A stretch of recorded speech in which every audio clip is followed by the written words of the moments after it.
Yes, hello and welcome to the Ministry of Dice, folks. I'm Chris, and in today's video, I'm going to take you through all the key ins and outs for the new Dice Masters Dark Phoenix Saga set. If you've been on the fence about whether this is one that you want to pick up, then hopefully I'll give you all the information that you need to know to make your mind up. Let's get into it.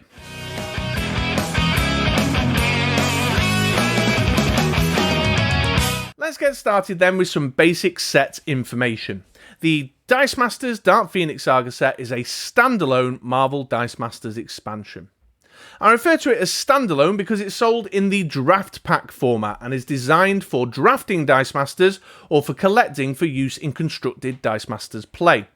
If you're just getting started out, it won't contain the key components to get you going, so we'd recommend you look at a Dice Masters campaign box or a starter set before you start picking up any Dice Masters Dark Phoenix Saga, or beg, steal and borrow some starter components from a more long-standing player down at your local store. The set in total has 152 cards within it, and these have a random distribution of rarities across all 152 cards.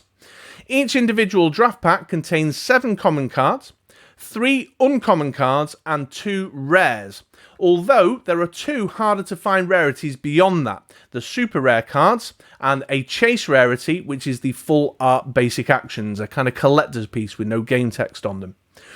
Randomly, one of your rares in a draft pack may be replaced by a super rare or a full art basic action chase rarity. You can buy the set in these individual draft packs, or if you're looking to get a draft going, you can split a countertop display with 7 other of your mates, making 8 packs in total, and get a Dice Masters draft on the go down at your local store. After having some of the cards in my hand now for a little while, there's definitely a lot to like about the Dice Masters Dark Phoenix Saga set, but there's also a few notes that I'd like to share, so let's now get into some of the pros and cons. So as you've probably gathered from the set's name, the Dark Phoenix Saga, it is an entirely X-Men themed Dice Masters set from the Marvel comic books universe. Although what I will say is that while it's entirely X-Men themed, it's not entirely Dark Phoenix Saga themed. It does draw inspiration from that original Chris Claremont mythology, and there are characters in there, like the Dark Phoenix herself, that are from that era. However, it's also drawing a lot of inspiration from kind of wider X-Men related sources. So there's lots of Jonathan Hickman era artwork in the set from House of X, Power of X. There's some wider kind of intergalactic X-Men connections with the Shi'ar, although they're a part of the Dark Phoenix Saga, but with Corsair and Vulcan, and a little sprinkle of Kree, which is kind of through that sort of Emperor Vulcan storyline connection. There's certainly a good presence of your recognisable X-Men villains. The Brotherhood of Evil Mutants are in there. Some other kind of key villainous characters like Mr. Sinister are present. But again, these aren't all necessarily Dark Phoenix Saga directly related. They're just kind of broader X-Men inspiration. But if you're an X-Men comic book fan, then you'll find loads to appreciate in the artwork. You'll certainly find loads of little lore references in the character subtitles.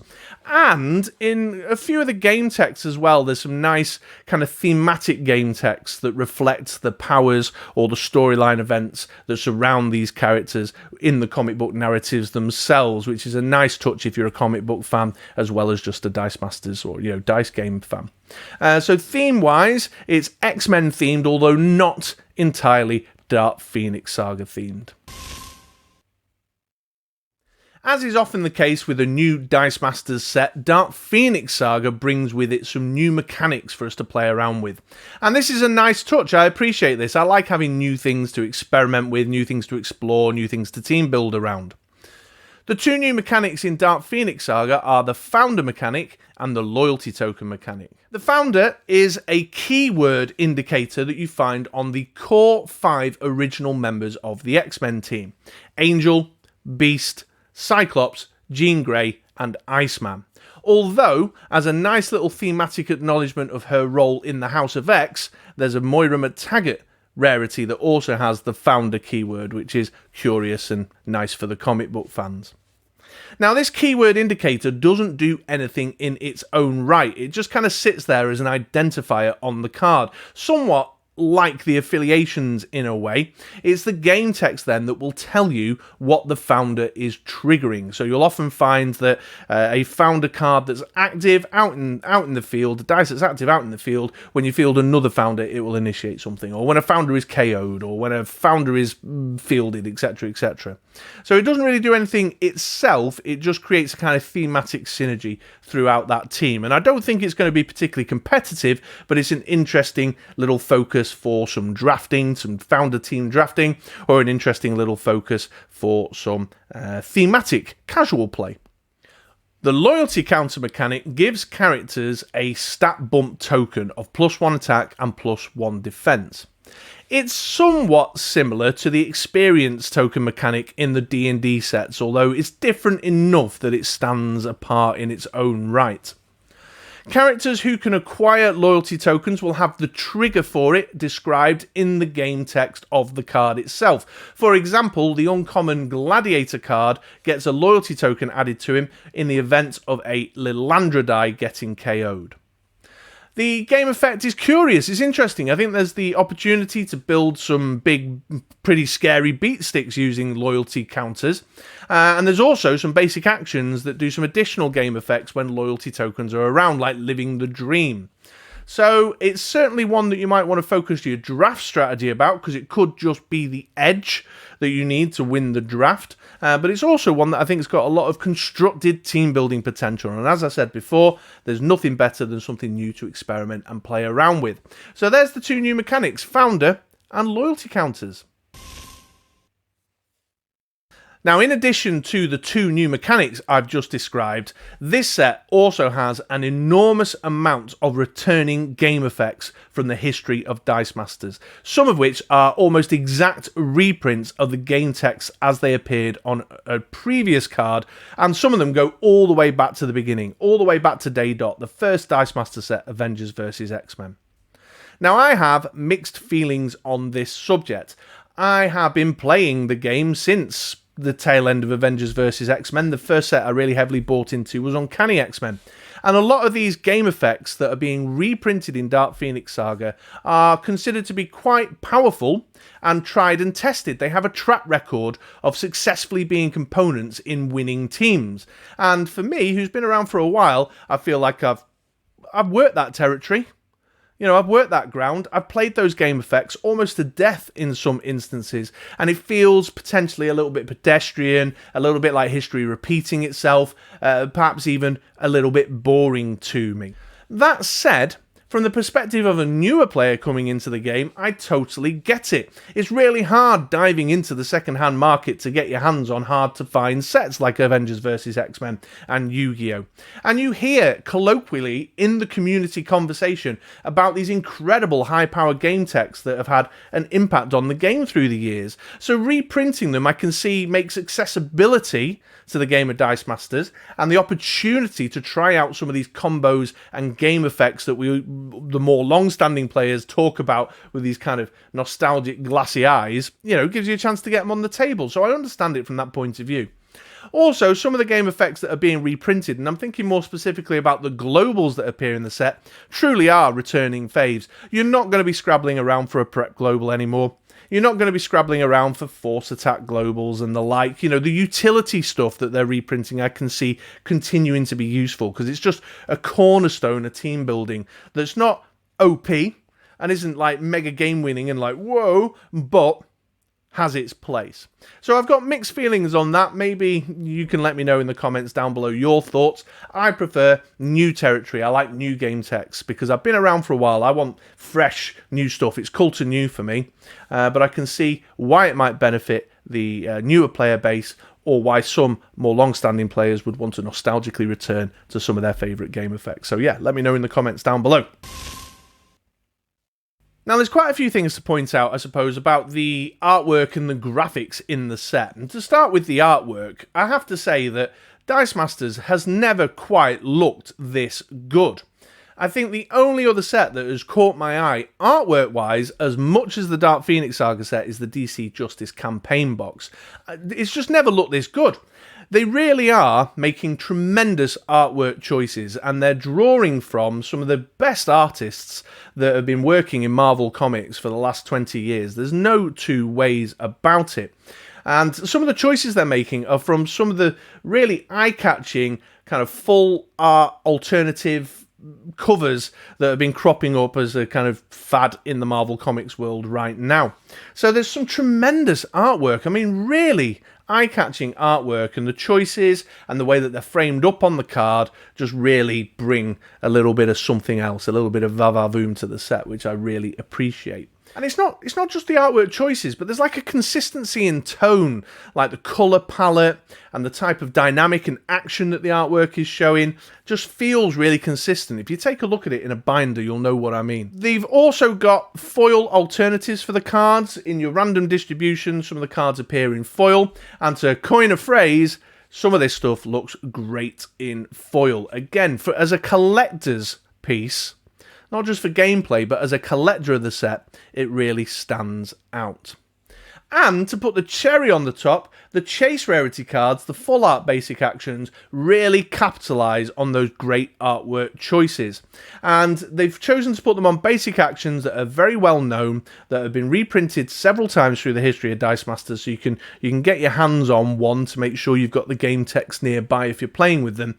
But the full art cards really capitalise on that tremendous artwork choice that they're making, and just really gives it some table lift, just makes it pop. So really happy with the artwork choices. However, in balance to that, one of the criticisms that the set has come under from the community is that the game text can be difficult to read. There's something going on in the font color choices and the background choices on the game text boxes that means that at times, with the globals particularly, it can be a little bit hard to make out.